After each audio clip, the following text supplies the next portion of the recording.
Hello,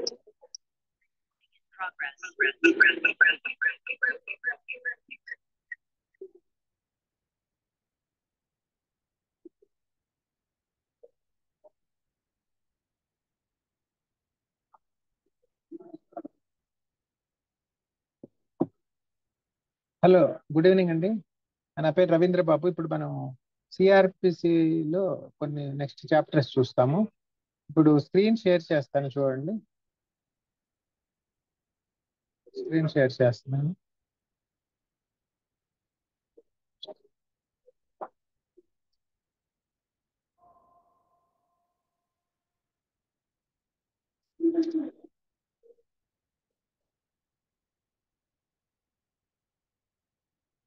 ఇప్పుడు మీకు screen మీద ఆరు కూడా కనిపిస్తుంది, పక్కగానే వస్తుంది.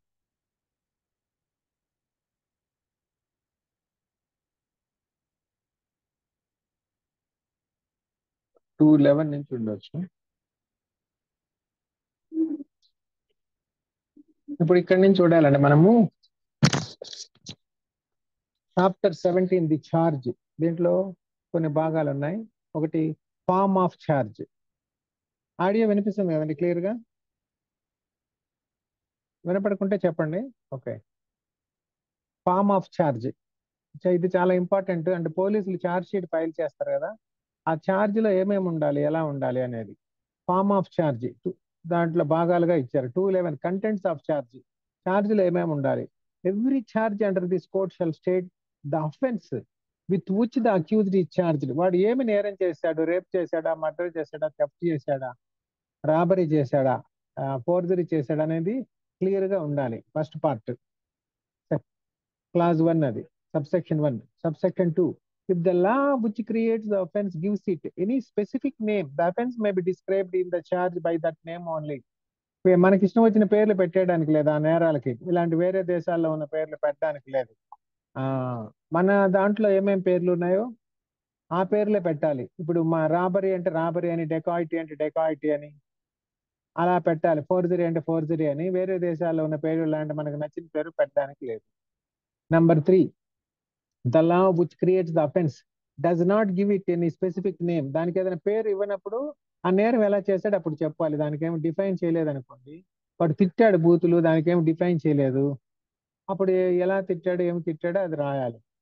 Number 4, the law and section of the law against which the offence is said to have been committed shall be mentioned in the charge. 4లో ఏం చెప్పారు?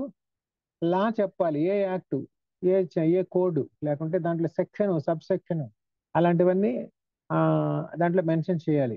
Number 5, the fact the charge is made is equivalent to a statement that every legal condition required by the law to constitute the offence charged was fulfilled in the particular case.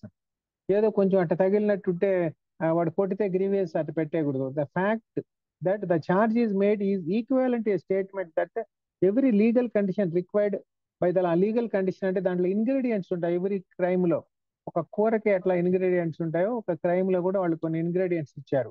కొన్ని ingredients mention చేసిన వాటిలో ఏ ingredient ఉన్నా ఒక్కోసారి ఆ crime వస్తుంది.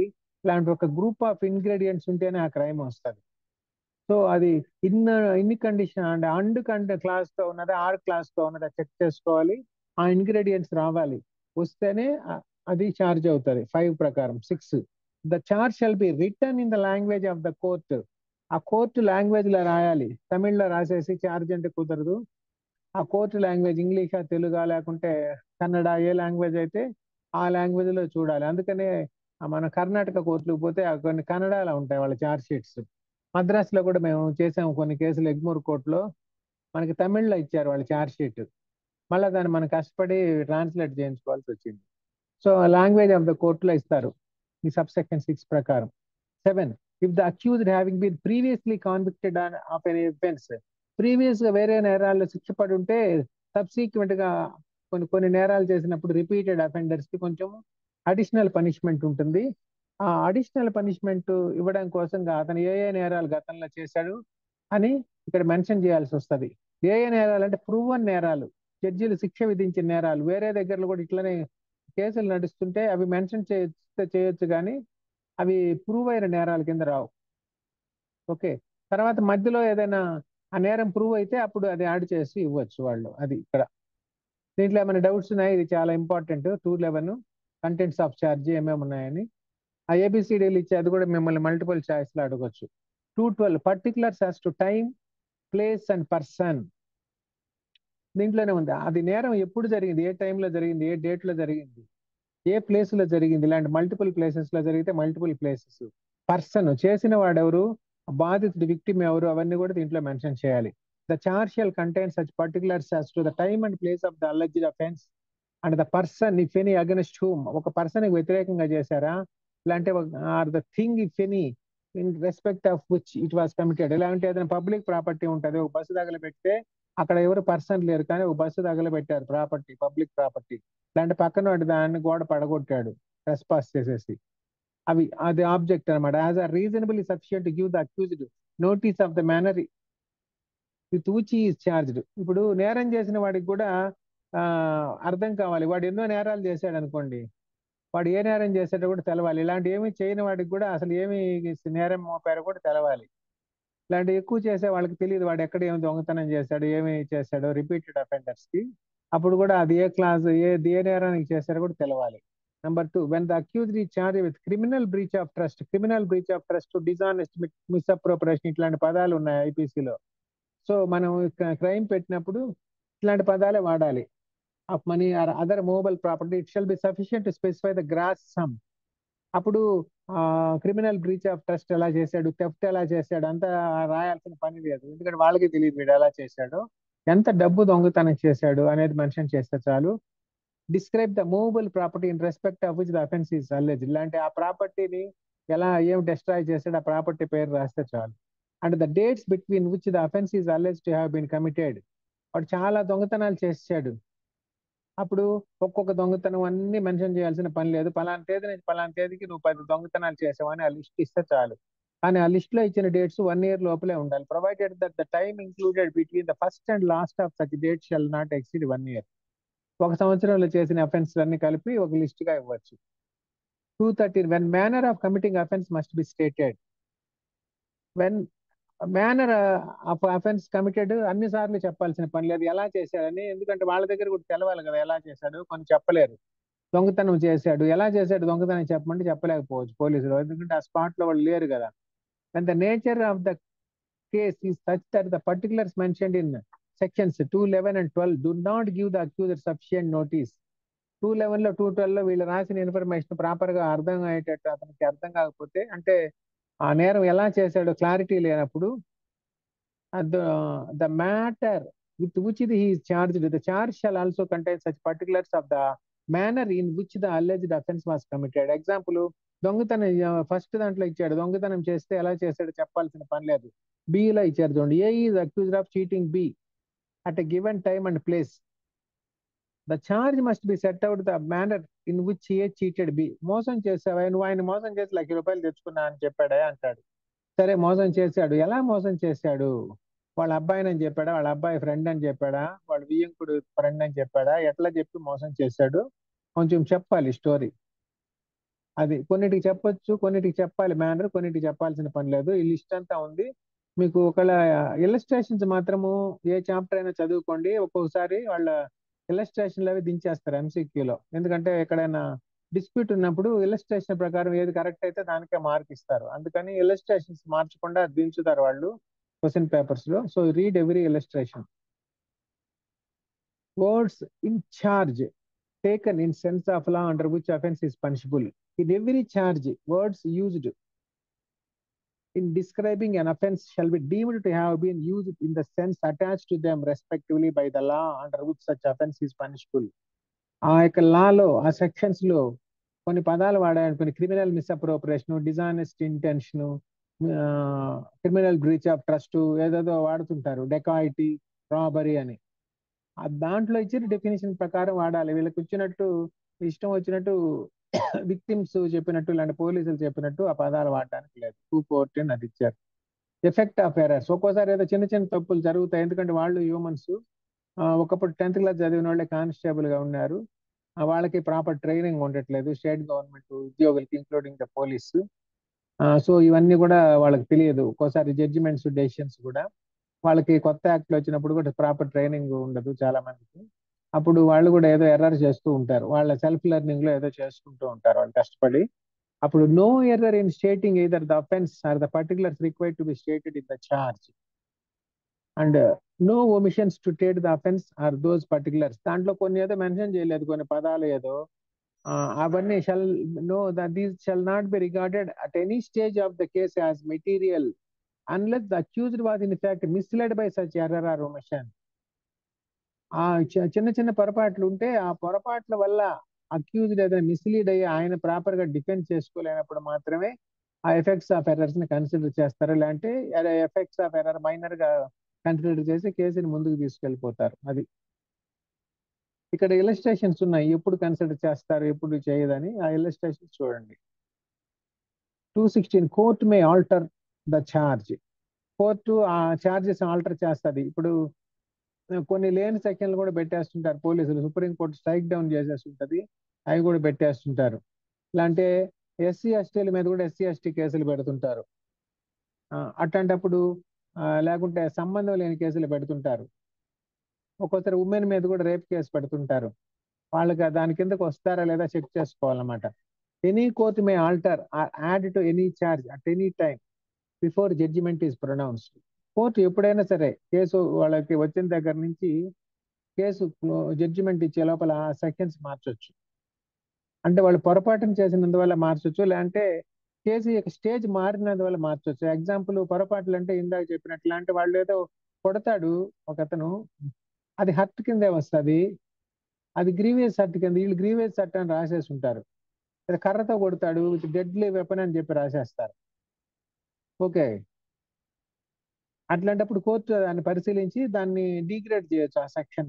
లేదంటే వాడు పొడుస్తాడు, వాడు హాస్పిటల్లో ఉంటాడు, అటు 1 సంవత్సరం 2 సంవత్సరాలు ఉంటాడు, కేసు నడుస్తూ ఉంటే తర్వాత చచ్చిపోతాడు. దీనివల్ల చనిపోయాడు కదా, అప్పుడు అది మర్డర్ కేసు, హోమిసైడ్ అవుతుంది. అప్పుడు ఛార్జ్ మార్చాల్సి వస్తుంది. అట్లా for any reason it may be altered either by the mistake of the police or by the subsequent events అన్నమాట. Every such alteration or addition shall be read and explain to the accused. Accused కి charges మార్చినప్పుడు వినిపించాలి. Particular గా aggravated offences add చేసినప్పుడు కంపల్సరీగా వినిపించాలి. తగ్గించినా కానీ వినిపించాలి, అతను దాన్ని బట్టి డిపెండ్ చేసుకుంటాడు. Number 3, if the alteration or addition to a charge is such that proceeding immediately with the trial is likely to prejudice the accused in his defense or the prosecutor in the conduct of the case, the court may, after such alteration or addition has been made, proceed with the trial.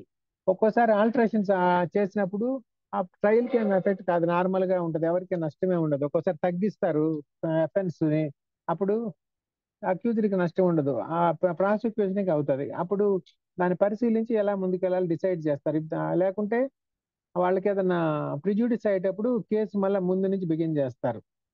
ఎందుకంటే already expert witness తీసుకొచ్చుంటారు, proceedings అంతా అయిపోయి ఉంటాయి, విట్నెస్లు అంతా చెప్పుంటారు. మళ్ళీ వీళ్ళు కథ మార్చేశారు అనుకోండి, అప్పుడు ఆ ట్రయల్ దెబ్బతినే అవకాశం ఉంటుంది. అట్లాంటప్పుడు మాత్రం మళ్ళీ బిగిన్ చేయొచ్చు ఫ్రెష్ గా, లేకపోతే అలానే కంటిన్యూ చేయొచ్చు. అది 3 and 4 లాగా ఇచ్చారు. If the alteration is such that proceeding immediately the trial is likely to prejudice the accused or the prosecutor, court may either direct new trial or adjourn the trial for such period as may be necessary. వాళ్ళకి ఇంకొంచెం time అడుగుతారు వాళ్ళు, వాళ్ళ యొక్క stand check చేసుకోవడానికి. అప్పుడు time అన్నా ఇస్తారు, లేదంటే ఫ్రెష్ ట్రయల్ అయినా చేస్తారు. 5, if the offense stated in the altered or added charge is one for the prosecution of which a previous sanction is necessary. కొన్ని అఫెన్సెస్ యాడ్ చేసినప్పుడు దానికి గవర్నమెంట్ ప్రీవియస్ శాంక్షన్ అవసరం ఉంటుంది ఏదో ఒక రీజన్ తో, అప్పుడు ఆ శాంక్షన్స్ తెచ్చుకోవాలి. అవి దాంట్లో మెన్షన్ చేశారు. Okay, 217 recall of witnesses when charged.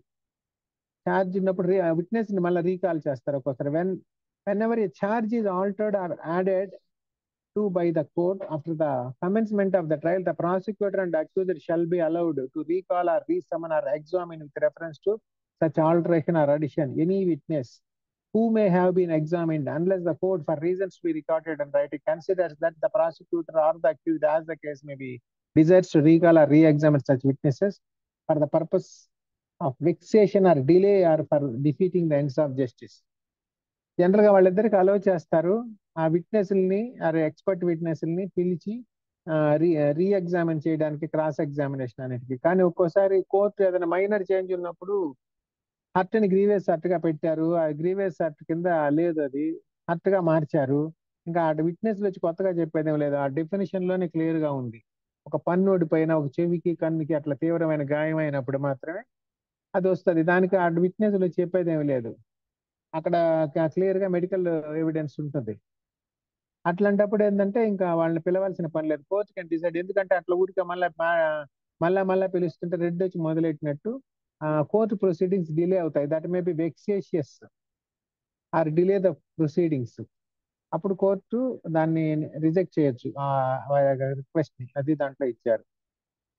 B also call any further witnesses whom the court may think to be material. ఒక్కోసారి ఈ చార్జెస్ చేంజ్ చేసినప్పుడు కొత్త విట్నెస్ కూడా పిలవాల్సి వస్తుంది, అప్పుడు వాళ్ళని కూడా పిలుస్తారు, అది దాంట్లో ఇచ్చారు. అది పార్టీ అది. Okay, forms of charge. Part B joinder of charge, అంటే మల్టిపుల్ క్రైమ్స్ చేస్తారు. ఒక క్రైమ్ లోనే మల్టిపుల్ క్రైమ్స్ ఉంటాయి ఒక్కొక్కసారి, ఒక అఫెన్స్ లోనే సిరీస్ ఆఫ్ అఫెన్సెస్ లో ఒకటే కంటిన్యూస్ పీరియడ్ లో, లేకుంటే డిఫరెంట్ డిఫరెంట్ కూడా వాళ్ళు చేస్తారు. రిపీటెడ్ దొంగలు, వాడు ఒక సంవత్సరంలో ఒక 50 దొంగతనాలు చేస్తుంటాడు, అప్పుడు సపరేట్ గా చేస్తే ఒక 50 ఛార్జ్ షీట్లు అయిపోతాయి. వాళ్ళకే ఒక జడ్జిని పెట్టాల్సి వస్తుంది, ఒక కోర్టుని, సెపరేట్ కోర్టు. అందువల్ల ఏంటంటే జాయింటర్ ఆఫ్ చార్జెస్ ఇచ్చారు, ఎప్పుడెప్పుడు అలా కలపొచ్చు, జాయింటర్ ఆఫ్ చార్జెస్ దీంట్లో ఇచ్చారు. 218 separate charges for distinct offences. For every distinct offence of which any person is accused, there shall be a separate charge and every such charge shall be tried separately. ఇది default అనమాట, every offence ని different గా deal చేయాలి అనేది default provision అది. Provided that where the accused person by any application in writing so desires and the magistrate is of the opinion that such person is not likely to be prejudiced thereby, the magistrate may try together all or any number of the charges framed against such person. ఇలాంటి వాడు application పెట్టాడు, sir నా మీద ఎన్ని కేసులు ఉన్నాయి, అక్కడ ఇక్కడ ఇక్కడ అన్ని సిమిలరే, ఇవన్నీ కలిపి ఒకటే దగ్గర విచారించండి, నేను అన్ని దగ్గర తిరగలేను అని వాడు చెప్తాడు. చెప్పినప్పుడు జడ్జి గారు విచారించి అన్ని కలిపి కూడా ఒకటే దగ్గర ట్రాన్స్ఫర్ కూడా చేయించచ్చు. Number 2, nothing in one shall affect the operation of the provisions of 219, 20, 21, 2023. కింద కొన్ని సెక్షన్స్ ఇచ్చారు, మళ్ళీ ఆ ప్రొవిజన్స్ కి లోబడే ఇవి ఉండాలి. 19, 20, 21, 22 లేదు, 19 ఏమి ఇచ్చారు చూడు, ఇక్కడ ఇలస్ట్రేషన్ ఉంది. A is accused of a theft on one occasion and of causing grievous hurt on another occasion. A must be separately charged and separately tried for theft and causing grievous hurt. ఒకసారి ఒక ఇంట్లో దొంగతనం చేశాడు, ఇంకో దగ్గర ఎక్కడో ఎవరినో కొట్టాడు, వాడి గ్రీవియస్ హర్ట్ అయింది. నువ్వు వీడు దొంగతనం చేసావని వాడు కనుక్కున్నాడు, వాడిని పోయి కొట్టొచ్చాడు, ఎవరికి చెప్పొద్దని. ఒకవేళ అటు కనెక్టెడ్ కేసు ఉండొచ్చు, ఇలాంటి సెపరేట్లీ కనెక్టెడ్ ఉండి సెపరేట్ గా ఉండొచ్చు, అప్పుడు రెండు సెపరేట్ గా చూడాలి. 219, 3 offences of the same kind within a year may be charged together. 3 అఫెన్సులు ఒకటేగా ఉంటే, 3 దొంగతనాలు చేశాడు అనుకోండి, 3 may be tried together. When a person is accused of more offences than one of the same kind committed within the space of 12 months period లో, from the first to the last of such offences, whether in respect of the same person or not. Again victims ఏమే ఉండాల్సిన పని లేదు, different victims కూడా ఉండొచ్చు. అంటే theft అలాంటి cases ఉన్నప్పుడు డిఫరెంట్ విక్టిమ్స్ ఉంటారు, ఒకసారి రిపీటెడ్ రేపిస్టులు కూడా ఉంటారు, వాళ్ళందరినీ కలిపి విచారించవచ్చు ఒకటే దాంట్లో 3 కేసుల వరకు. He may be charged with and tried at one trial for any number of them not exceeding 3. 3 కేసుల వరకు వాళ్ళని విచారించవచ్చు. Offences are of the same kind when they are punishable with the same amount of punishments under the same section of IPC or of any special or local law. Same kind of offence అంటే same section కింద ఉండాలి వాళ్ళ charges. Provided that for the purpose of this section, an offence punishable under section 379 of IPC, 379 ఏముంటది, theft ఉంటది, shall be deemed to be an offence of the same kind as an offence punishable under section 380 of the said code, and that of an offence punishable under any section of the said code or of any special. 379, 380 రెండు theft వే, కొంచెం minor difference ఉంది, so రెండు ఒకటి కిందే treat చేస్తారు. 379, 380 difference చూడండి ఐపీసీలో చూస్తే. 379, 380 of IPC చూస్తారా? చూడండి ఒకసారి break. Section 379 and 380 of IPC.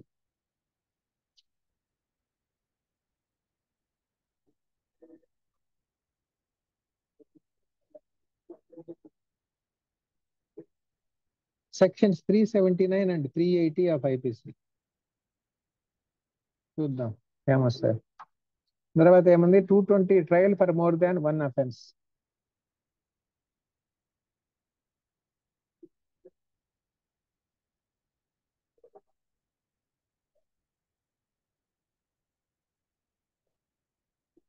Two seventy punishment for theft ఉంది. 280 థెఫ్ట్ ఇన్ డ్వెల్లింగ్ హౌస్, ఇంట్లో దొంగతనం, రెండు మైనర్ డిఫరెన్స్, సో రెండు ఒకటేగా తీసుకోమని ఇచ్చారు అక్కడ. 220 trial for more than one offence. 220లో if in one series of act so connected together as to form the same transaction. Transaction అనే పదం ఎక్కడ విన్నారంటే ఎక్కువ మీకు ఎవిడెన్స్ యాక్ట్ లో వస్తుంది, సేమ్ ట్రాన్సాక్షన్ అని. More offenses than one are committed by the same person, he may be charged with and tried at one trial for every such offense. వాడు bank రాబరీకి వెళ్ళాడు, బ్యాంక్ రాబరీకి వెళ్ళేటప్పుడు డైరెక్ట్ గా పోయి బ్యాంకులో తెచ్చాడు కదా డబ్బులు, వెళ్ళేటప్పుడు ఎక్కడ పోయి వెహికల్ కొట్టుకొని వస్తాడు.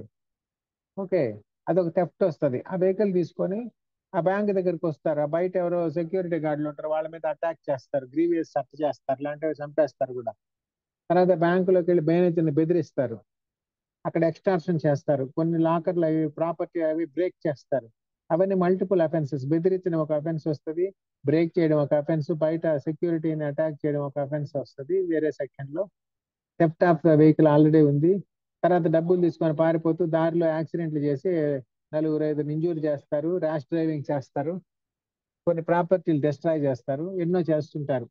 తర్వాత వేరే వాళ్ళు కూడా ఎవిడెన్స్ చెప్పకుండా ఎక్కడ దాంకొని వాళ్ళని బెదిరిస్తుంటారు. ఇట్లా ఒక 10 అఫెన్స్లు కూడా ఉండొచ్చు ఒకే క్రైమ్ లో, series of under the same transaction. అప్పుడు వాళ్ళని కలిపే విచారించవచ్చు, ఒక్కొక్క దానికి ఒక్కొక్కటి కాకుండా.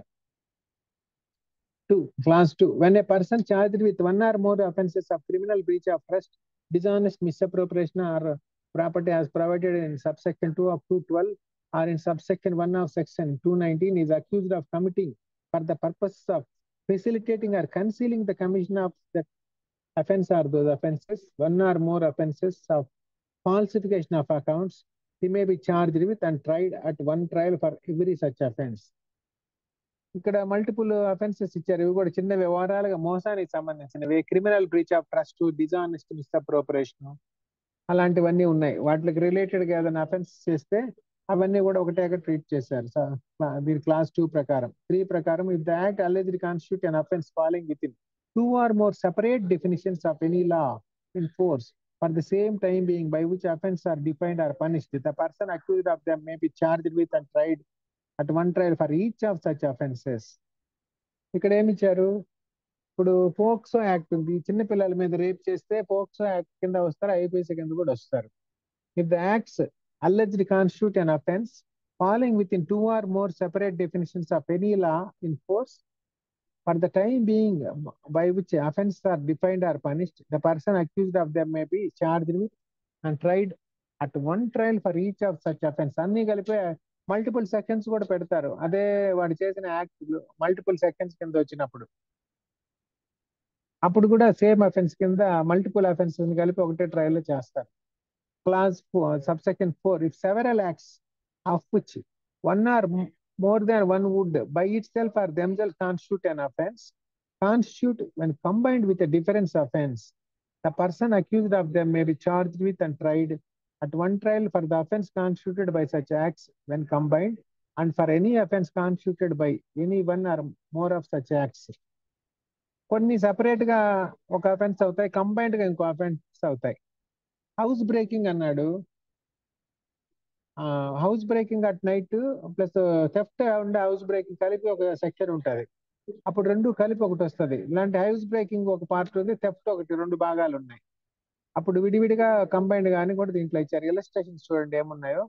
5, nothing content in this section shall affect section 71 of the IPC code. Section 71 ని ఐపీసీ అని అఫెక్ట్ చేయదు అన్నాడు. సెక్షన్ 71 ఏంటో చూడండి. Section 71 of the Indian penal code. ఇక్కడ ఇలస్ట్రేషన్స్ ఉన్నాయి. క్లాస్ 4 చూడండి. ఇఫ్ సెవెరల్ యాక్ట్స్ 4కి ఏమి ఇచ్చాడు, ఇవి ఇలస్ట్రేషన్ చూస్తే మనకి అన్ని తెలుస్తాయి, క్లారిటీ వస్తుంది. Limit of punishment of offence made up of several offences ఉన్నప్పుడు పనిష్మెంట్ ని కొంత లిమిటేషన్ ఇచ్చారు, అది 71 ఉంటుంది. ఓకే, దీంట్లో ఏమి ఇచ్చారంటే nothing in the section shall affect 71 of the IPC అని ఇచ్చారు. 221 where it is doubtful what offence has been committed, ఏ నేరం చేశాడు తెలియదు, కొంచెము వేగ్ గా ఉంది, దేని కింద రావట్లేదు కానీ నేరం లాగా కనిపిస్తుంది. దీని కింద ఫుల్ గా లేదు, ఒక సెకండ్ కింద ఇంకో సెకండ్ కింద కూడా ఫుల్ లేదు. It single act or series of acts is of such a nature that it is doubtful which of several offences the facts which can be proved will constitute. The accused may be charged with having committed all or any of such offences. ఒకటే పైన చేసినట్టు ఒకటి ఉంది, మళ్ళీ ఇంకొకటి ఉంది, అప్పుడు రెండు ఇటు కింద పెడతారు. And any number of such charges may be tried at once or he may be charged in the alternative with having committed some one of the said offences. Multiple series of acts ఉన్నప్పుడు అన్ని ఆయన కలిపి చేయొచ్చు, ఇలాంటి కలిపైనా కొన్నిటికైనా చేయొచ్చు. 2. If such a case, the accused is charged with one offense and it appears in evidence that he committed a different offense for which he might have been charged under the provisions of subsection 1, he may be convicted of the offense which he is shown to have committed, although he was not charged with it. వాడిని ఒక act కింద పెట్టారు, second కింద పెట్టారు, grievous hurt అని పెట్టారు, last చూస్తే అది హర్ట్ అనే ఛార్జే లేదు. ఓకే, అప్పుడు ఏం చేయాలి? అట్టనే ఛార్జ్ లేనప్పుడు లేకపోయినా కానీ హత్య కిందే పనిష్మెంట్ ఇవ్వాలి, గ్రీవియస్ సర్టిఫికేట్ చేయకూడదు, అది ఇక్కడ ఇచ్చారు. ఇల్లస్ట్రేషన్ చూడండి. 222 an offense proved included in offense charged. An offense proved included in offense charged, when a person is charged with an offense consisting of several particulars, a combination of some only of which constitute a complete minor offenses, and such combination is proved but the remaining particulars are not proved, he may be convicted of the minor offense though he was not charged with it. అట్లాగే చిన్న చిన్న యాక్ట్లు చేశాడు, అయినా కలిపి ఒక minor offence అయింది, కొన్ని ఏమో యాక్ట్లు ప్రూవ్ కాలేదు, అప్పుడు మైనర్ అఫెన్స్ కి మే be charged. 2. When a person is charged with an offense and facts are proved with which reduce it to a minor offense, he may be convicted of the minor offense. చిన్న నేరం వస్తే చిన్నదే అవుతుంది, ఇది ఇంకా principle of natural justice. Victim కూడా న్యాయం జరగాలి కదా. నన్ను ఆ సెకండ్ కింద పెట్టలేదండి, మీరు పెట్టిన సెకండ్ ప్రూవ్ కాలేదు, నేను వేరే చేశాను అని వెళ్ళిపోతానంటే కుదరదు. ఎగ్జాంపుల్, ఒక అమ్మాయి వాడు ఓన్లీ బట్టలే లాగాడు, రేప్ చేయలేదు, రేప్ కేసు పెట్టారు, తర్వాత ఏదో ప్రూవ్ లో వీడియో సీసీ కెమెరాలో దొరికి వాడు రేప్ చేయలేదని ప్రూవ్ అయింది, ఎందుకంటే మెడికల్ ఎగ్జామినేషన్ అనేది ప్రూవ్ కాలేదు అని వాడు బట్టలు చించేది ప్రూవ్ అయింది, అటెంప్ట్. అప్పుడు దానికి పనిష్ చేయాల్సి వస్తుంది. మీరు పెట్టిన ఛార్జ్ అది ఒకటే పెట్టారు, అది ప్రూవ్ కాలేదు, నేను చేసిన దానికి మీరు ఛార్జ్ పెట్టలేదు, వెళ్ళిపోతానంటే కుదరదు. అది when a person is charged with an offense, he may be convicted of an attempt to commit such offense, although the attempt is not separately charged. అది ఇప్పుడు డిస్కస్ చేసాం. అటెంప్ట్, కొన్నిసార్లు అటెంప్ట్ చేస్తాడు. ఓకే, ఎవరో mic on లో ఉంది.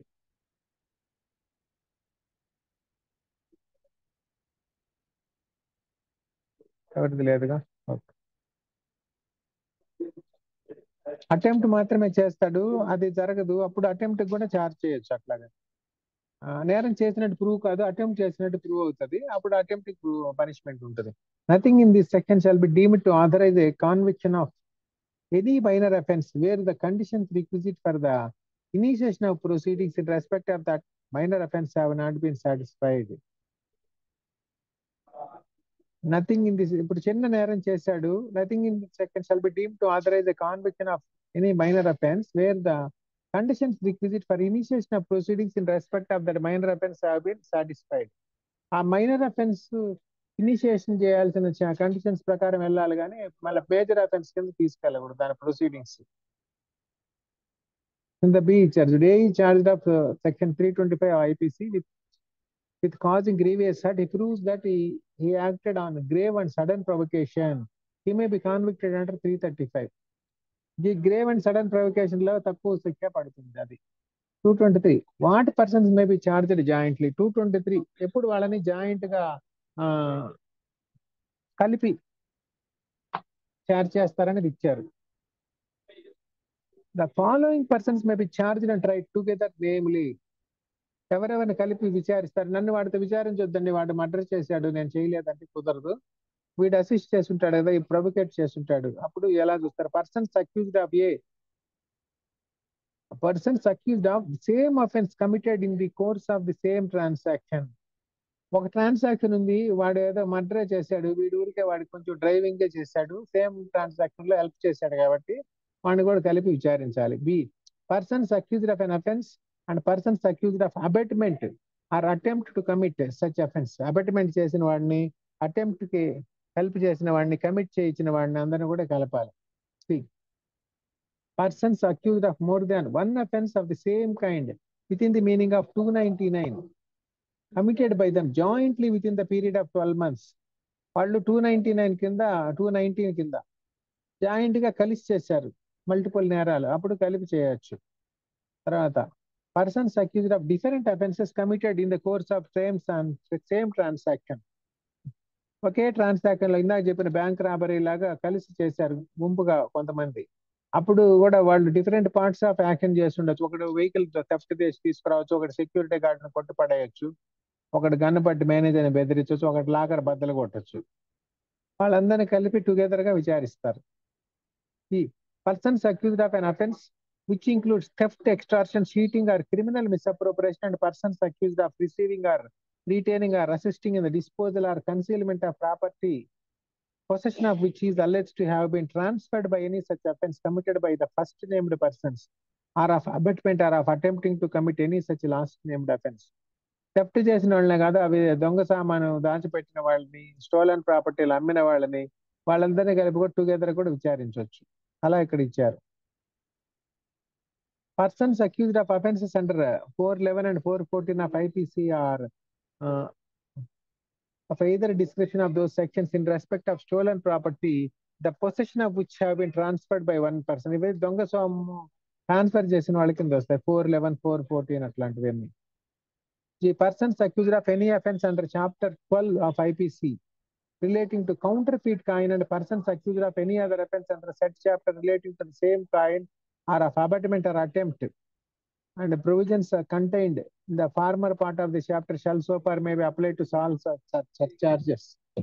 ఒకడు దొంగ నాణ్యాలు తయారు చేస్తాడు, దొంగ కరెన్సీ తయారు చేస్తాడు, ఇంకొకటి అమ్ముకో ట్రాన్సాక్షన్ బయట వాటిని మార్చుకొని వస్తాడు, ఇంకోటి మెషిన్ తయారు చేసి ఇస్తాడు, వాళ్ళందరినీ కూడా కలిసి టుగెదర్ విచారించవచ్చు. అట్లా provided that where number of persons are charged with separate offences and such persons do not fall within any of the categories specified in this section, the magistrate or the court of session may, if such persons by an application in writing so desire, and if he or he is satisfied that such persons would not be prejudicially affected thereby, and it is expedient so to do, try all such persons together. వాళ్ళ representations ఏదైనా పెట్టుకుంటే అప్పుడు కూడా కలిపి magistrate వాళ్ళని కలిపి విచారించవచ్చు ఆ కేసును బట్టి.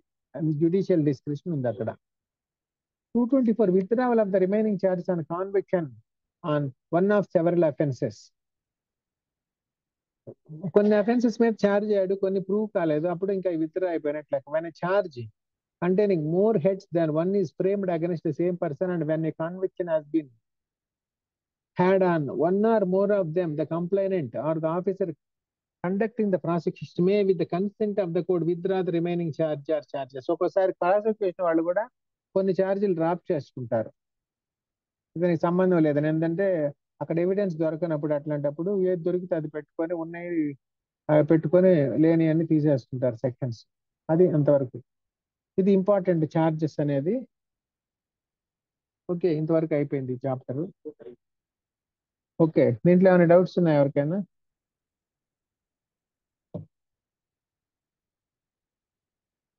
లేకుంటే నెక్స్ట్ చాప్టర్ చూస్తాం. Trial before a court of session 225 కింద వస్తుంది. మీరు పీపీలు, ఏపీపీలుగా ఎవరైనా వెళ్ళాలనుకున్నా ఇవి పబ్లిక్ ప్రాసిక్యూటర్ ఎలా పనిచేస్తారో దీంట్లో ఉంటుంది. 225 వెరీ చిన్న చాప్టర్, సబ్హెడ్ లోనే ఉంది. Trial to be conducted by the public prosecutor. Trial commencement public prosecutor begin చేయాలి. ఎందుకంటే బర్డన్ ఆఫ్ ద ప్రూఫ్ వాళ్ళ మీద ఉంటుంది, ప్రాసిక్యూషన్ మీద ఉంటుంది. సో వాళ్ళకే ఛాన్స్ ఇస్తారు ఫస్ట్ కేసు బిగిన్ చేయడం. In every trial before a court of session the prosecution shall be conducted by public prosecutor. ఆయనే కండక్ట్ చేయాలి. అది ఫస్ట్ పార్ట్ లో ఇచ్చారు. సెకండ్ పార్ట్ లో ఇచ్చారు నేను ఇందాక చెప్పింది. Opening case for prosecution when the accused appears or is brought before the court in pursuance of a commitment of the case under section 209 లో మ్యాజిస్ట్రేట్ సెషన్స్ కోర్టుకి కమిట్ చేయాలి, అంటే ఇక్కడికి ట్రాన్స్ఫర్ చేయాలి కేసుని. ట్రాన్స్ఫర్ అన్నారు, కమిట్మెంట్ అంటారు. The prosecution shall open his case by describing the charge brought against the accused and stating by what evidence he proposes to prove the guilt of the accused. Accused ఏ నేరం చేశాడని prosecution వాళ్ళు చెప్పాలి, ఆయన దగ్గర ఏ evidence ఉన్నాయో కూడా దాంట్లో చెప్పాలి. కేసు వాళ్ళు బిగిన్ చేయాలి. Conducted by the prosecutor 225, 226 opening by the prosecution అని ఇచ్చారు. రెండు కలిపి ఒకటే యాక్చువల్ గా. కండక్టింగ్ అంటే total length of the case ఉంటుంది, 226 బిగినింగ్ ఉంటుంది, అది తేడా. 227 డిశ్చార్జ్, ఇది డిశ్చార్జ్ పిటిషన్ అంటారు. 227 లో సెషన్స్ కేసులో if upon consideration of the record of the case and the documents submitted therewith and after hearing the submissions of the accused and the prosecution in this case, the judge considers that there is not sufficient ground for proceeding against the accused, he shall discharge the accused and record his reasons for so doing. Example, ఎక్కడైనా dowry death కేసులు అలాంటివి జరిగినప్పుడు ఎక్కడ అమెరికాలో ఉన్న తోడుకోడల్ని వాళ్ళ ఇంట్లో వాళ్ళ అల్లుడిని కూడా పెట్టేస్తుంటారు. వాళ్ళు మన మామూలుగా క్వాష్ పిటిషన్ చెప్పి హైకోర్టుకి వెళ్తుంటాము. ఇట్లా పెట్టినప్పుడు వాళ్ళు 227 కింద డిశ్చార్జ్ పిటిషన్ కూడా వేసుకోవచ్చు సెషన్స్ జడ్జి దగ్గర. ఆయన డిశ్చార్జ్ అయిపోతే అప్పుడు క్వాష్ కి ట్రై చేయొచ్చు మళ్ళీ హైకోర్టులో, సెకండ్ ఛాన్స్ ఉంటుంది. అది వన్ ఆఫ్ ద, అంటే లోకల్ కోర్టులోనే మనకి ప్రొవిజన్స్ ఇచ్చారు, అన్ని హైకోర్టులకు వెళ్లకుండా. 228 ఫ్రేమింగ్ ఆఫ్ ఛార్జ్, ఛార్జ్ ఎలా ఫ్రేమ్ చేయాలి. If after such consideration and hearing as aforesaid the judge is of the opinion that there is ground for presuming that the accused has committed an offense, accused నేరం చేశాడని prima facie judge భావించినప్పుడు ఆ charges frame చేస్తారు. which a is not exclusively trialable by the court of session. ఇది court of session సంబంధం లేకపోతే he may frame a charge against the accused and by order transfer the case for trial to the CJM. Chief judicial magistrate కి ఆయన పంపిస్తాడు. ఆయనకి నా దగ్గర విచారించదగ్గ స్థాయిలో ఈ కేసు లేదు, ఛార్జెస్ ఆయన చెక్ చేస్తాడు కదా, ఆ ఛార్జ్ ఫ్రేమ్ చేసి పంపించేస్తాడు, మీకు సరిపోతుంది మీరు చేయండి అని. ఒకవేళ మర్డర్ కేసు అని ఉంటది, అది డౌరీ డెత్ గా ఉంటది, ఇలాంటి అది మర్డర్ కేసుగా వాళ్ళు పోలీసులు పెడతారు, అది ర్యాష్ డ్రైవింగ్ వల్ల వస్తుంది, ర్యాష్ అండ్ నెగ్లిజెంట్ డ్రైవింగ్ వల్ల వస్తుంది, వేరే సెక్షన్ యాడ్ అవుతుంది, అప్పుడు లోయర్ కోర్టు చూడొచ్చు, దాని పనిష్మెంట్స్ ని బట్టి ఉంటాయి. అప్పుడు వాళ్ళ జ్యూరిస్డిక్షన్ రానప్పుడు ఆయన సెషన్స్ కోర్టు CJM కి పంపిస్తారు. Or as the case may be the judicial magistrate of first class on such date as he deems fit and thereupon such magistrate shall try the offence in accordance with the procedure for the trial of the warrant cases instituted upon a police report. తర్వాత ఆయన warrant cases చేసినట్టు police report మీద ఎలా చేస్తాడో అట్లా చేస్తాడు. B is exclusively trialable by the court, he shall frame in writing a charge against the accused. వాళ్ళ sessions court చేయాల్సి వస్తే, ఎక్స్క్లూజివ్ గా వాళ్ళే చేయాల్సి వస్తే, he shall frame the charges in writing. అది దాంట్లో ఇచ్చారు. Class 2 subsection 2 where the judge frames any charge under clause B of subsection 1. clause B of subsection 1 పైన జనరల్ గా సెక్షన్స్ లో పార్ట్స్ కూడా చూడండి. ఇప్పుడు ఇది సెక్షన్ టోటల్ 228 ఈ సెక్షన్, 1 ఈ sub section, A and B are clauses అంటారు. ఒకవేళ మనం డిఫరెంట్ నేమ్స్ వాడినా, సో దీని డిసెక్షన్ ఏంటంటే సెక్షన్, సబ్ సెక్షన్, క్లాజ్ అలా. So clause B of 1, the charge shall be read and explained to the accused and the accused shall be asked whether he pleads guilty of the offense, charge or claims to be tried. దీని కింద 228(2) కింద charges frame అయినాక 228(1) కింద charges frame అయ్యాక అతనికి explain చేయాలి, అతని local language లో shall be read over and explained to the accused and the accused shall be asked whether guilty plead చేస్తాడా లేదంటే గిల్టీ కాదంటే ఛార్జ్ ముందుకెళ్ళాలా అనేది అడుగుతారు ఇక్కడ.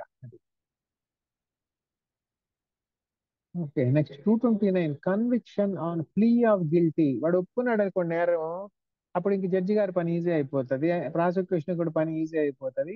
If the accused pleads guilty, the judge shall record the plea and may in his direct discretion convict him thereupon. In his discretion ఎందుకు, వాడికి ఆయన డబ్బులు ఇచ్చేసి నేనే నేరం చేశాను ఒప్పించి ఉండొచ్చు, బెదిరించి ఉండొచ్చు, అవి కూడా జడ్జి గారు చెక్ చేసుకోవాలి. వాడు ఒప్పుకున్నాడు, అబ్బా శిక్ష చేసాము అయిపోయింది చేతులు దులిపేసుకున్నాం అంటే కుదరదు. ఆయన కూడా ఆయన యొక్క డిస్క్రిప్షన్ తో చెక్ చేయాలి, వాడు నిజంగా స్వచ్ఛందంగా చెప్తున్నాడా, చేసినట్టు భావిస్తారు, జడ్జి గారికి తెలిసిపోద్ది ఒక్కోసారి. వాడు జస్ట్ ఏదో డబ్బులు తీసుకొని భయపడి చెప్తున్నాడా, లేదా వాడే చేసినట్టుగా అనిపిస్తుందా ఉన్న ఎవిడెన్స్ ప్రకారం అని ప్రైమా ఫేసి తెలిసిపోద్ది కదా, వాళ్ళు ఎన్ని కేసులు విచారిస్తుంటారు. అప్పుడు ఆయన రికార్డ్ చేసుకొని కన్విక్షన్ శిక్ష విధిస్తారు. 229. 230 డేట్ ఫర్ ప్రాసిక్యూషన్ ఎవిడెన్స్. లేదు వాడు నేనేం నేరం చేయలేదన్నాడు, ఒప్పుకోలేదు గిల్టీ అని, అప్పుడు ముందుకెళ్తారు. If the accused refuses to plead guilty or does not plead, ఇలా అంటే వాడు ఏమో చెప్పడు, సైలెంట్ గా ఉంటాడు. Or claims to be tried, ఇలాంటి విచారించండి సార్ మీకే తెలుస్తుంది, న్యాయం విచారించండి అని చెప్తాడు. Or is not convicted under 229 కింద కన్విక్షన్ అయినప్పుడు జడ్జి షల్, అంటే జడ్జి వాడు నేరం ఒప్పుకున్నా, బాబు నువ్వేదో ఎవరు భయపడే బెదిరించో ఒప్పుకున్నట్టున్నావు, నాకు నమ్మకం లేదు, ముందుకే వెళ్తాను కూడా జడ్జి డిసైడ్ చేయొచ్చు. The judge shall fix a date for the examination of witnesses and May on the application of the prosecution issue any process for compelling the attendance of any witness or the production of any document or other thing. ఈ judge గారు ముందుకెళ్ళాలి, 230 కింద date పెట్టేసి ఆ date కి prosecution వాళ్ళు application పెట్టుకుంటే ఎవరెవరు విట్నెస్లు పిలవాలి వాళ్ళకి సమన్స్ ఇస్తారు, ప్రాసెస్ అంటారు, ప్రాసెస్ ఇస్తారు. Compelling the attendance of witness or production of any document or other thing. ఏదైనా డాక్యుమెంట్స్, ఇప్పుడు ఒక ఆస్తి కోసం గొడవైంది అనుకోండి, ఆస్తి డాక్యుమెంట్లు పెట్టమంటారు. లేకుంటే ఏదైనా ఒక వస్తువు కోసం అయింది అనుకోండి, గోల్డ్ జ్యువెలరీ కోసం, అవన్నీ తెమ్మనొచ్చు ఆ డాక్యుమెంట్స్ ఇలాంటి థింగ్స్ అలాగా. 231 evidence for prosecution. On the date so fixed, the judge shall proceed to take all such evidence as may be produced in support of the prosecution. Prosecution వాళ్ళు వాళ్ళ దగ్గర evidence ఏముందో వాళ్ళు తీసుకొస్తే 231 కింద ఎవిడెన్స్ ఎప్పుడు తీసుకురమ్మన్నారు ఆ రోజు వాళ్ళు తేవాలి, తెచ్చినప్పుడు చూడాలి. The judge shall 2 in his discretion permit the cross examination of any witness to be deferred until any other witness or witnesses have been examined or recall any witness for further cross examination. ఆ విట్నెస్లు అంతా అవ్వాలి. ఒక కేసులో 10 మంది 20 మంది కూడా విట్నెస్లు ఉంటారు, 50 మంది 100 మంది కూడా ఉండొచ్చు ఒక్కోసారి. The judge May in his description permit the cross examination of any. Cross examination చేయాలంటే మన ఇష్టం వచ్చినట్టు చేసేయకూడదు, జడ్జి పర్మిషన్ తీసుకొని ఆయన పర్మిట్ చేస్తేనే క్రాస్ ఎగ్జామిన్ చేయాలి విట్నెస్ ని. To be deferred until any other witness or witnesses have been examine, లేకుంటే అందరు విట్నెస్ విచారించాక కూడా క్రాస్ ఎగ్జామినేషన్ కి అలౌ చేయొచ్చు, ఇలాంటి అప్పుడే అలౌ చేయొచ్చు. తర్వాత ఈ ఎవిడెన్స్ అంటే ఏదో చిన్న ఒక ఫైల్ 2 ఫైల్స్ అనుకోవద్దు. నేను మొన్న ఒక సిబిఐ కేసు ఉంది మాది, దానికి వెళ్తే ట్రంక్ పెట్టెల్లో తెచ్చారు ఒక 50 లోన్ అప్లికేషన్స్ లో. ఆ బ్యాంక్ మేనేజర్ ఫ్రాడ్ చేశాడు, అది సిబిఐ వాళ్ళు పెట్టిన కేసు. ఒక 4-5 ట్రంక్ పెట్టెల నిండా ఫైల్స్ లోన్ అప్లికేషన్స్ ఉన్నాయి. ఇంకా ఎన్ని చదవాలంటే జడ్జికి తల తిరిగిపోతుంది. అన్ని అన్ని డాక్యుమెంట్స్ ఇచ్చారనమాట కోర్టు కస్టడీలో, బాక్సులు సీల్ చేసిన బాక్సులు. అలా అవన్నీ ఎవిడెన్స్లే, డాక్యుమెంటరీ ఎవిడెన్స్. మళ్ళా దానికి ఎక్స్పర్ట్ విట్నెస్లు, సంతకానికి విట్నెస్లు ఎంతో మంది ఉన్నారు. అట్లా 18 సంవత్సరాలు నడిచింది ఆ కేసు. ఓకే, నంబరింగ్ అయ్యాక ఇంకా కూడా అవ్వలేదు. ఓకే, 231 ఎవిడెన్స్ ఫర్ ప్రాసిక్యూషన్ అయిపోయింది కదా అది. 232 acquittal if after taking the evidence for the prosecution, examining the accused and hearing the prosecution and defense on the point, the judge considered that there is no evidence that the accused committed the offense, the judge shall record and order of an acquittal. వాళ్ళు ఏదో సాక్ష్యాలు పెట్టారు, అవన్నీ నిలవలేదు, గాలికి తేలిపోయినాయి. ఆ prosecution defence వాళ్ళు కూడా వాళ్ళ డిఫెన్స్ చెప్పుకున్నారు. ఇక జడ్జికి ఎవిడెన్స్ వెయిట్ చేసి వాళ్ళ వెయిట్ లో పసలేదని భావించినప్పుడు అక్విట్టల్ కి ఆర్డర్ ఇస్తారు. ఇంతకుముందు ఏముంది, డిశ్చార్జ్ ఉంది. డిశ్చార్జ్ ఏ సెక్షన్, దాని అక్విట్టల్ ఏ సెక్షన్, దాని డిఫరెన్స్. ఒకసారి రీచెక్ చేయండి ఒకసారి మళ్ళా. ఓకే.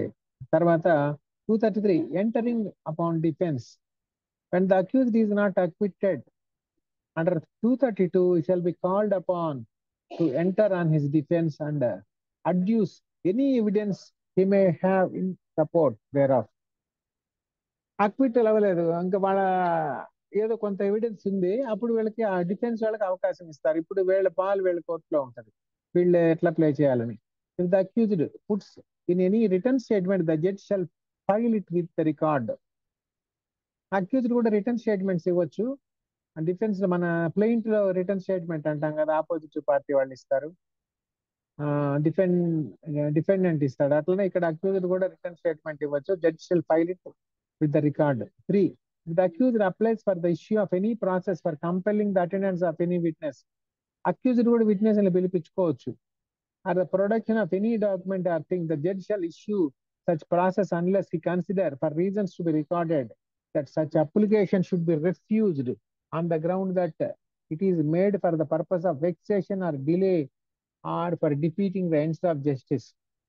ఇప్పుడు అక్యూజ్డ్ ఉండి ఇంకా ఆయన పోలీసులు కేసు పెడితే ఇంకా ఎంఆర్ఓ నుంచి చీఫ్ మినిస్టర్ దాకా అందరినీ కోర్టుకు పిలవాలా అనే లిస్ట్ ఇచ్చాడు అనుకోండి, ఇంకా వాళ్ళందరినీ పిలుస్తారా జడ్జి గారు, ఆ కేసుకి రిలేటెడ్ గా ఉందా అనేది అబ్జర్వ్ చేసి వాళ్ళని మాత్రమే సమ్మన్స్ ఇస్తారు. దాంట్లో వీళ్ళు మొత్తం ఇంకా స్టేట్ మొత్తం జనాభా అంతా పిలవమంటే విచారించాలని విట్నెస్లుగా అలాంటి కాలనీలో ఉన్న వాళ్ళందరినీ జడ్జి అట్లా పిలవరు అనమాట. దానికి వాళ్ళు చూపించాలి రీజన్స్ ఎందుకు ఆ విట్నెస్ ని పిలుస్తున్నారు అని. అంటే ఆ డాక్యుమెంట్స్ అలాంటి ఆబ్జెక్ట్స్ ని వాళ్ళు తెప్పించాలని అడిగినప్పుడు అవి ఎందుకు కావాలో చెప్పాలి కొంత బేసిక్స్ గా. 234 ఆర్గ్యుమెంట్స్, ఇది ఇంపార్టెంట్ లాలో కోర్టుల్లో. when the examination of the witnesses if any for the defense is complete, the prosecutor shall sum up his case and the accused or his pleader shall entitled to reply. అంతా ఇప్పుడు arguments వచ్చాం. 234 arguments.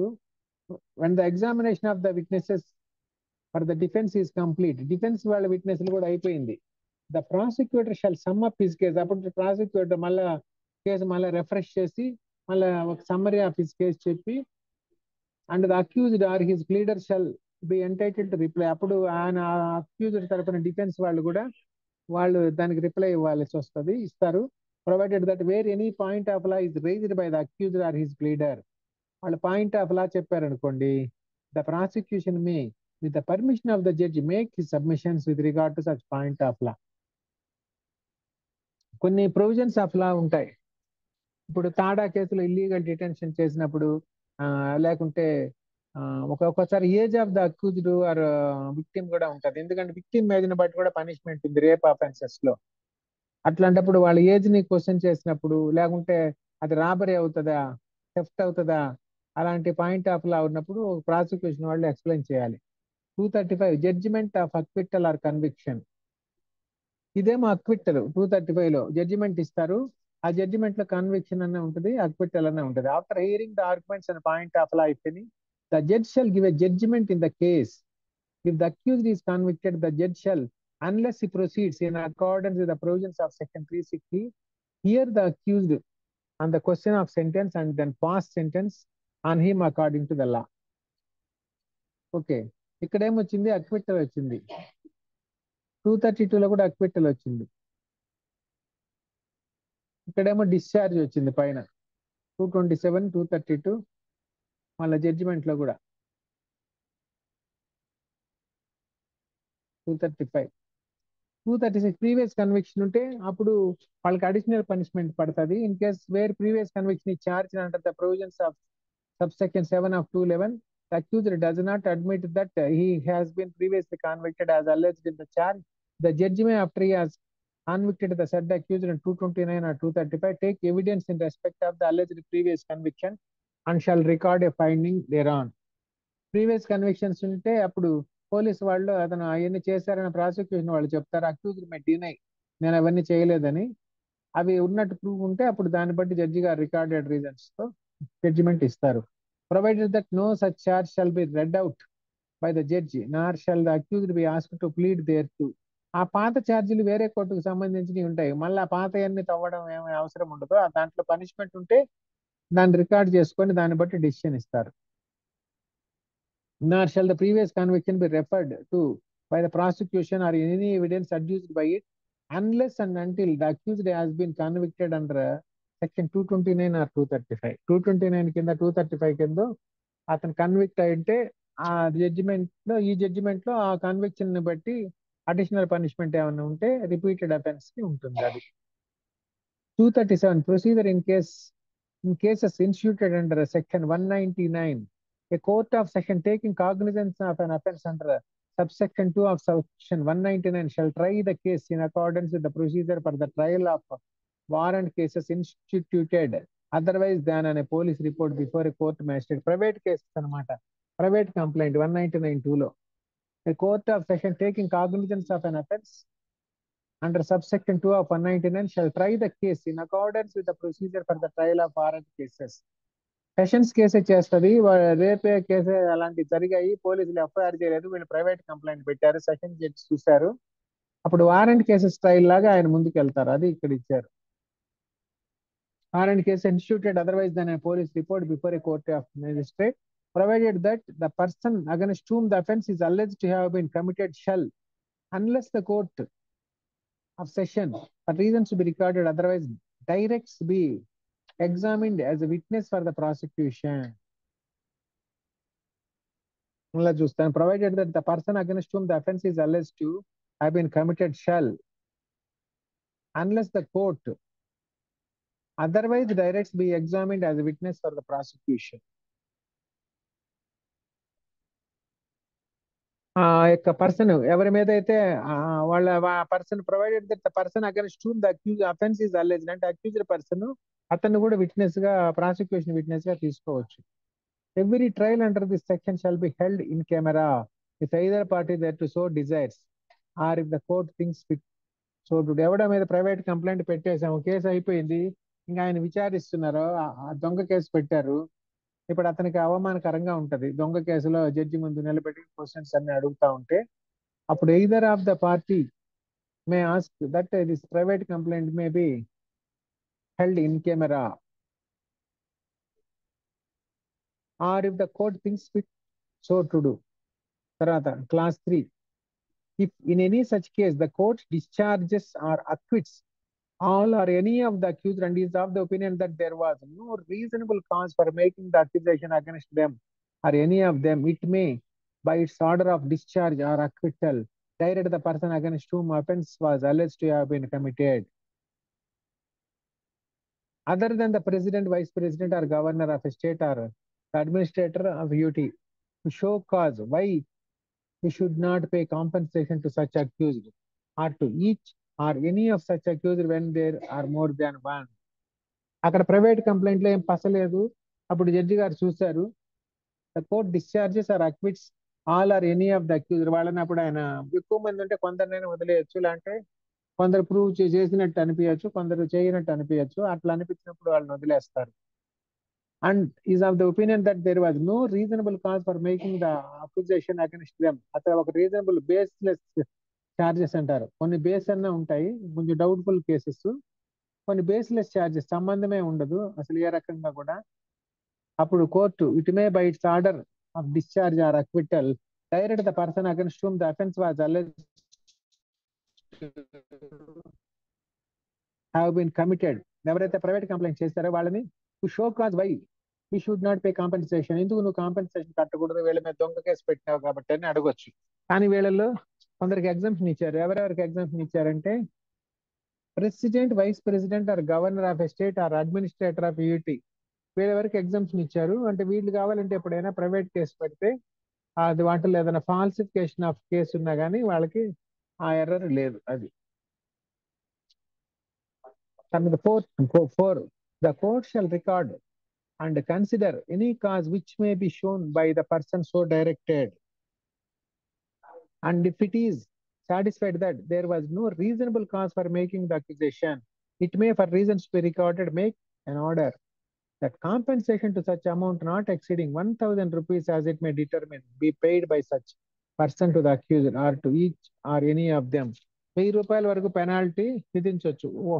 ఒక్కొక్కరికి నష్టపరిహారం ఇప్పించమని 1000 వరకు accused persons కి ఇట్లా false cases లో. 5. Compensation awarded under subsection 4 shall be recovered as if it were a fine imposed by a magistrate. అది కోర్టు విధించిన ఫైన్ లాగా దాన్ని కూడా రికవరీ చేసుకోవాలి. అది 5 లో ఇచ్చారు. 6. No person who has been directed to pay compensation under 4 shall by reason of such order be exempted from any civil or criminal liability in respect of the complaint made under this section.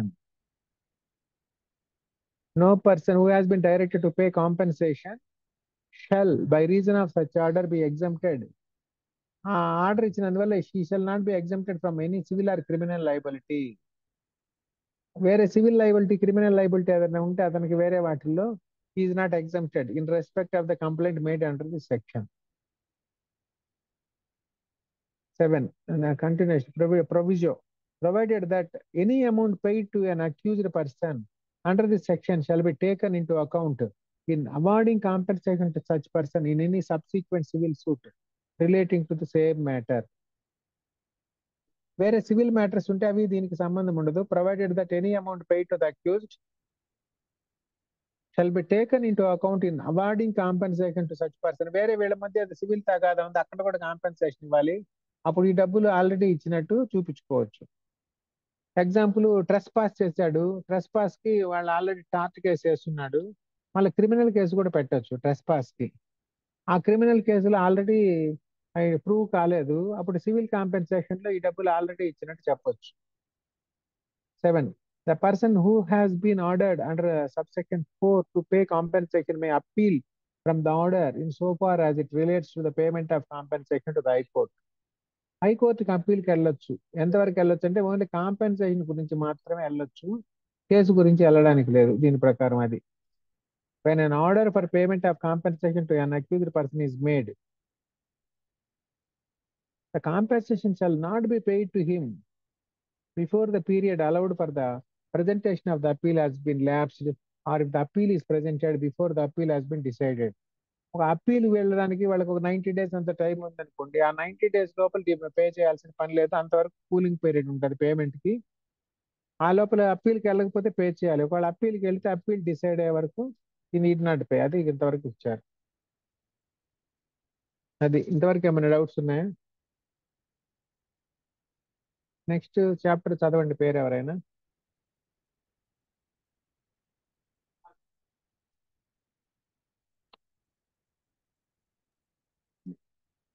No doubts, sir. Okay, next chapter చూడండి. Trial of warrant cases by magistrates. Okay, trial of warrant cases by magistrates. Cases instituted అనే police report ని కొంచెం brightness తక్కువన్నట్టుంది.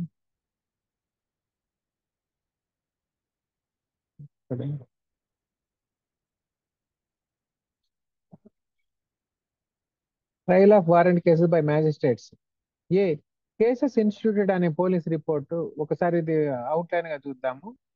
Trial of warrant case by magistrates. A cases instituted అనే police report, పోలీసులు complaint ఇస్తే ఎలా, ఒక భాగం. 238 complaints with 207.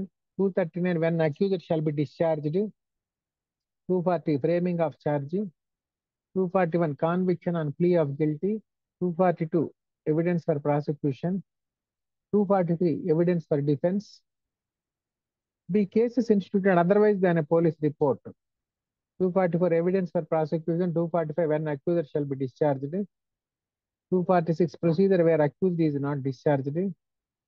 247 evidence for defense. See conclusion of trial. 248 acquittal or conviction. 249 absence of complainant. 250 compensation for accusation without reasonable cause. Okay.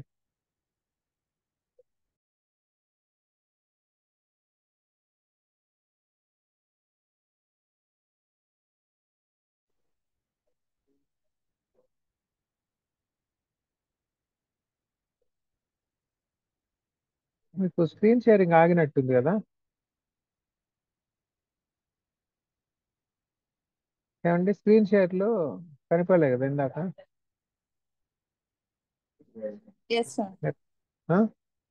ఇక్కడ screen కనిపిస్తుందా? మీకు PDF కనపడుతుందా? No sir. అది ఎక్కడో ఆ బటన్ ఏదో తగిలింది, పోయింది, చూస్తున్నా.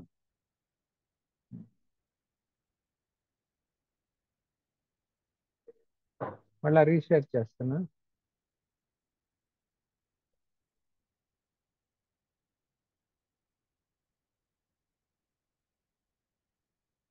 ఈ 2 చాప్టర్లు పక్క పక్కన పెట్టుకొని చెక్ చేయాలి. కొన్ని సిమిలర్ గా ఉంటాయి ప్రొవిజన్స్, కొన్ని డిఫరెంట్ ప్రొవిజన్స్, కొత్త ఎక్స్ట్రా ప్రొవిజన్స్ ఉంటాయి. సిమిలర్ గా ఉన్నవి మీరు కంపేర్ చేసుకుంటే మీకు పిక్చర్ క్లారిటీ ఉంటుంది. ఓకే, ఇప్పుడు మళ్ళా పైకి వచ్చాను. Trial of warrant cases by magistrates 238 complaints with 207. But in any warrant case is instituted on a police report, the accused appears or is brought before a magistrate at the commencement of the trial. The magistrate shall satisfy himself that he has complied with the provision of section 207. 207 ఏంటి ఉంది? 207 of CrPC. ఒకసారి index చూడండి. 207 of CrPC చూస్తారు. Index చూస్తూ ఉండండి మీరు.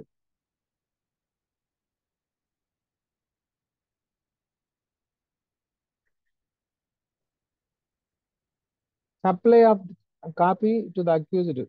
Supply to the accused of copy of police report and other documents.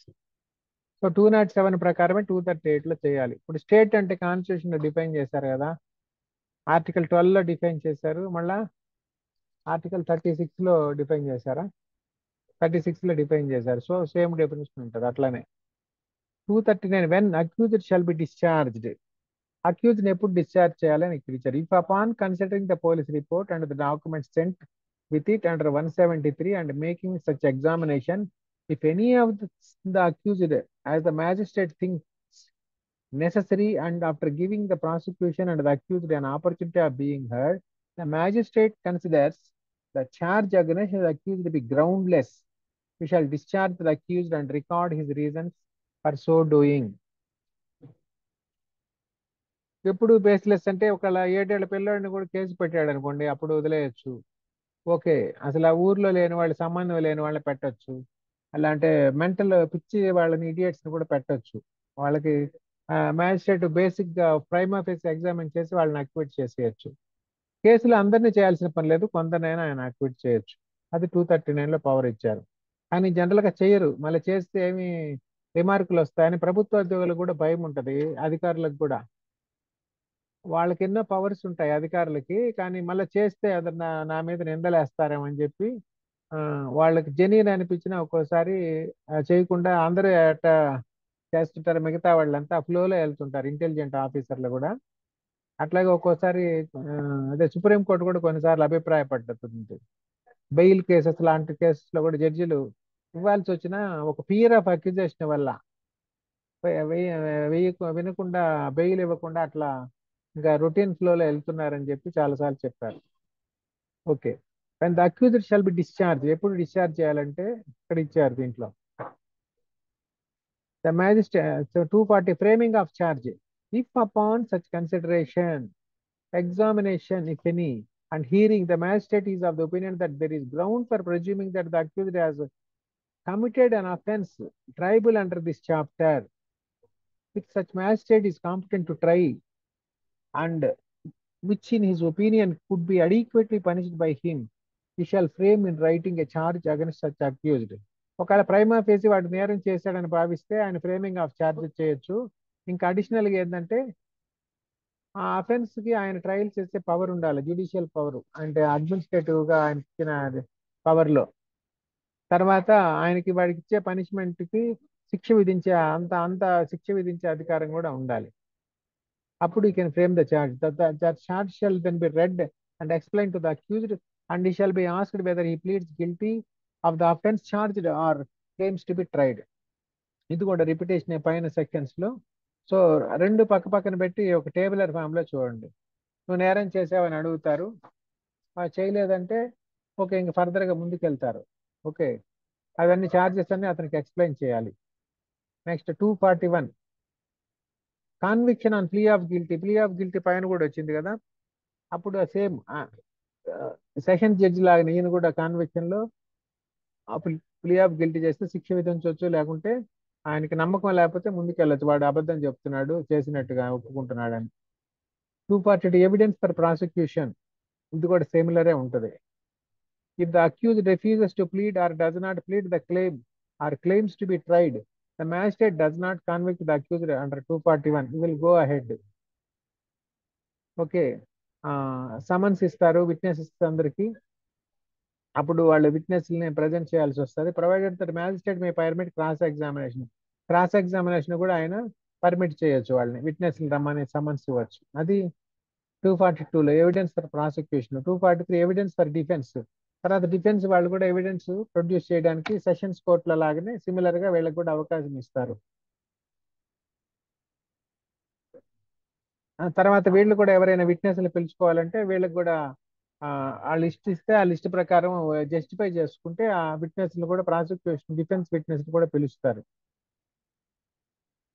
Okay, similar provisions ఉన్నాయి దాంట్లో, అలాగే పక్క పక్కన పెట్టి చూడండి. B cases instituted otherwise than on police report. ఇప్పుడు అది ఒకసారి ఛానల్ వచ్చింది, పోలీసులు తీసుకొచ్చిన కేసు, పోలీసులు తేలా, మనమే ప్రైవేట్ కంప్లైంట్ వేసాం, అప్పుడు ఎలా? 244 ఎవిడెన్స్. సెషన్స్ జడ్జి కూడా ఇదే ఫాలో అవ్వాలి ప్రైవేట్ కేసెస్ లో, పెద్ద పెద్ద కేసులు ఉన్నప్పుడు. సో ఇద్దరికి ఇదే ట్రయల్ ఆఫ్ సెషన్ జడ్జి. అక్కడ లేదు కదా, ఒకవేళ సెషన్ జడ్జి ఏం చేస్తాడంటే ఈ ప్రొవిజన్స్ ఫాలో అవుతాడని చెప్పాలి. 244 evidence for prosecution. when in any warrant case instituted otherwise than on a police report. Otherwise దాని పోలీస్ రిపోర్ట్ అంటే జనరల్గా ప్రైవేట్ కంప్లైంట్ ఉంటుంది, ఒక్కోసారి సుమోటో కేసు జడ్జి కూడా తీసుకోవచ్చు. The accused appears or is brought before a magistrate. అప్పుడు accused వచ్చినప్పుడు the magistrate shall proceed to hear the prosecution and take all such evidence as may be produced in support of the prosecution. Prosecution ఇచ్చిన evidence అంతా ఆయన తీసుకొని చూడాలి. The magistrate may, on the application of the prosecution, issue a summons to any of its witnesses, directing him to attend or to produce any document. ఇది కూడా similar section పైన లాగే. When the accused shall be discharged. మళ్ళా అవన్నీ చూడగానే ఆయనకి అంత అనిపించకపోతే చేసినట్టు he can discharge. If upon taking all the evidence referred to in 244, the magistrate considers for reasons to be recorded, reasons ఆయన రికార్డ్ చేయాలి, that no case against the accused has been made out, which if unrebutted would warrant his conviction, the magistrate shall discharge him. అతనేమి చెప్పలేదు, silent గా ఉన్నాడు పల్లెటూరు అతను, వీళ్ళేదో charges పెట్టేశారు. If unrebutted would warrant his conviction, అతనికి శిక్ష పడుతుంది. అప్పుడు సరే వాడేం నోరెత్తలేదు కదా, మనం శిక్ష చేసేద్దామని అనుకోకూడదు జడ్జి గారు, ఎందుకంటే ఆయనకి జడ్జి అని అన్నారు కదా, వాళ్ళు ఉన్న వాటిల్లో ఎవిడెన్స్ తోనే ఆయన జడ్జి చేయాలి. వాళ్ళు సైలెంట్ గా ఉన్నా నేరం చేసాడో లేదో ఆయన పరిశీలించాలి. You can release him. Nothing in this section shall be deem to prevent a magistrate from discharging the accused at any previous stage of the case. Previous కేసులో కూడా స్టేజెస్ లో కూడా ఆయన వాళ్ళని డిశ్చార్జ్ చేయొచ్చు. For the reasons to be recorded, everywhere reasons to be recorded వస్తుంది default general గా. ఈ consider the charge to be groundless. Groundless charge అయితే ఇంత దూరం కూడా రావాల్సిన పనిలో మధ్యలో ఎప్పుడైనా కూడా ఏ వాయిదాలైనా ఆయన డిశ్చార్జ్ చేసేయచ్చు రీజన్స్ రాసి చేసుకొని. 246 procedure where accused is not discharged. Procedure where accused is not discharged. Accused discharge చేయకపోతే ఇంక కేసు ముందుకెళ్ళాలి కదా. If when the such evidence has been taken or at any previous stage of the case, the magistrate is of the opinion that there is ground for presuming that the accused has committed an offense triable under this chapter, which such magistrate is competent to try and which in his opinion could be adequately punished by him. Adequately punished by him అని ఉండాలి, ఈయనకి ఆ punishing power ఉండాలి. He shall frame in writing a charge against the accused. అప్పుడు charges రాయాలి. The charge shall then be read out. ఇంత ముందులాగే. If the accused pleads guilty, the magistrate shall record the plea అని ఆయన ముందుకెళ్ళాలి.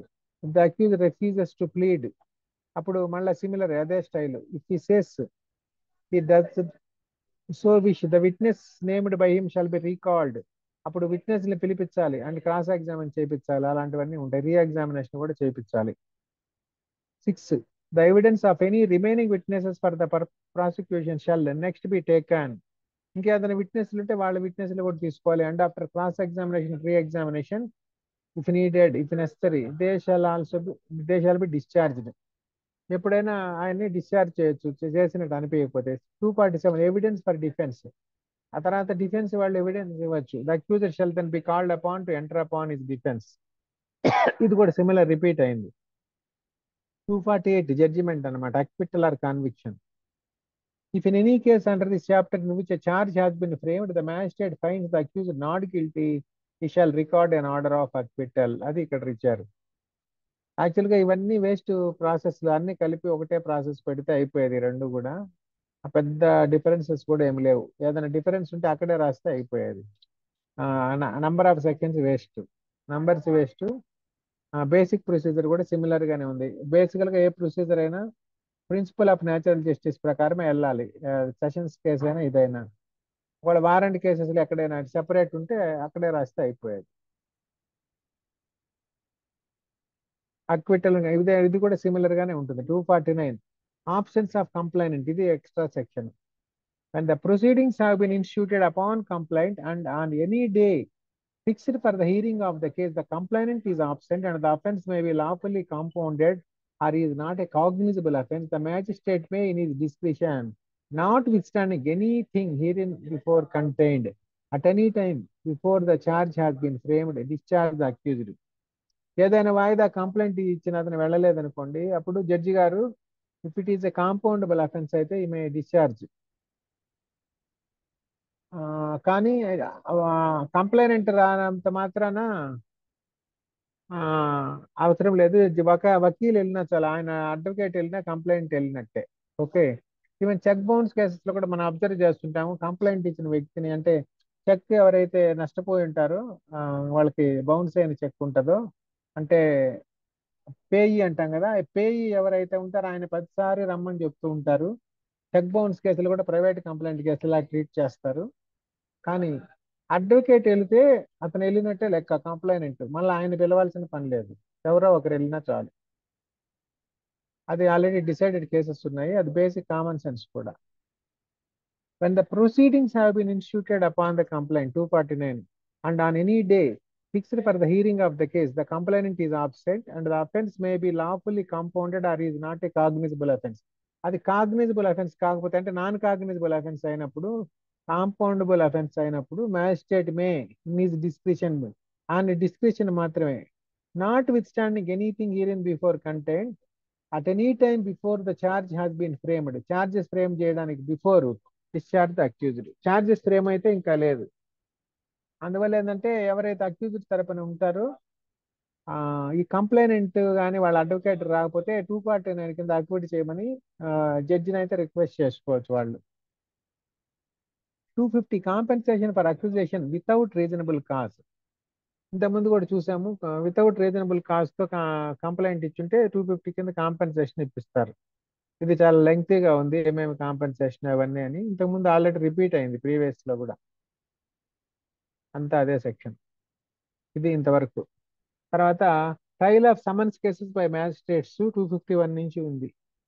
Okay, ఆ రెండు ఒకసారి రివిజన్ చేయండి, అప్పుడు తర్వాత మీకు అర్థం అవుతాయి. Trial of summons cases and summary trials అన్ని ఒకేసారి చెప్పినా కన్ఫ్యూజ్ ఉంటుంది. ఓకే,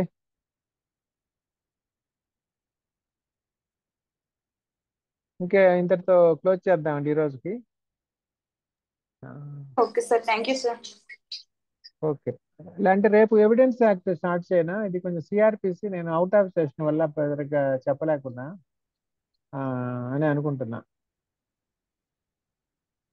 ఇంకొకటి రేపు 3 o'clock పెడతాను. 3 నుంచి 4 సార్, 5 సార్? అదే 3 to 4:30 అట్లా. ఓకేనా? Okay sir, no problem sir. అదే అందరికి గ్రూప్ లో మళ్ళీ మెసేజ్ పెడతాను. నేను రేపు లంచ్ తర్వాత 3 పెడతాను. అంటే నేను ఇక్కడ దామోదర సంజీవ్ యూనివర్సిటీలో ఉన్నాను, నేషనల్ లా యూనివర్సిటీలో. రేపు ఈ ప్రోగ్రామ్ రేపు మధ్యాహ్నానికి అయిపోతుంది, లంచ్ తర్వాత ఉండదు. అందరు వెళ్ళిపోతున్నారు. సరే, నేను 3 to 4:30 చెప్పి నేను బయలుదేరదామని. Okay sir. ఇప్పుడు స్క్రీన్ షేర్ ఆపేయాలి కదా, ఎలా చేయాలి?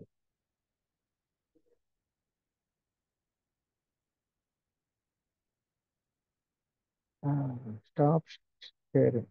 ఓకే.